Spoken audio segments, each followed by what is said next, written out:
بکر و عمر پہ بکواس کیا جا رہا ہے. تاریخ تو بدلتی رہتی ہے اور بدلتی ہوئی تاریخ مختلف قضیوں کو پیدا کرتی ہے, مختلف حالات کو حل کرتی ہے.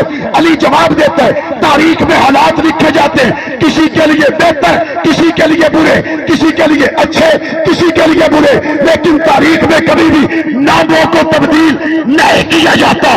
علی نے بیٹے کا نام ابو بکر رکھا, علی نے بیٹے کا نام عمر رکھا, علی نے بیٹے کا نام عثمان رکھا.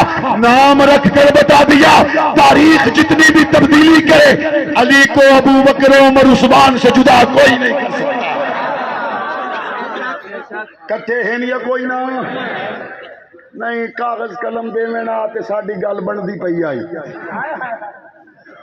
کاغذ قلم دے میں نہ تے ساڈی گل بندی پئی آئی.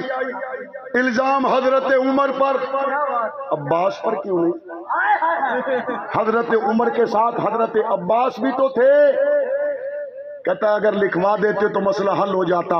حضور نے لکھوایا تو نہیں, لیکن ہر آذان کے جواب میں مصلی پہ ابو بکر کو بھجوایا.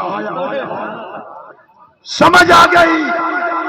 اگر حضور لکھواتے تو ابو بکر کی خلافت لکھواتے, لیکن رب جانتے, رب کے رسول جانتے ہیں کہ مسلمان حضور کے بعد کسی کو چہرے کو دیکھے تو وہ چہرہ کس کا ہے؟ کس کا چہرہ ہے؟ اچھا بندے آدھے تسا اپنے پیڑ تے گلاں کریں دے ہو, اتھوں طے کر دیو جی ایسا سارے رال کے گل کیتی ہے. میں نے کہا نہیں, ابو بکر سب کا ہے. کہتے دیکھو یہ جی گلاں نہ کرو. میں کہ ہوں تو منہ بند کر, ساری پنجاب اسمبلی آدھی ہے ساڈا ہے.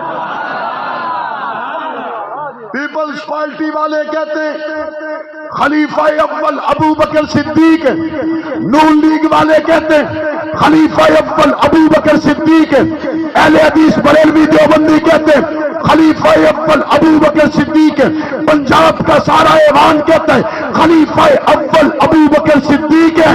اور نبی کیا کہتے ہیں؟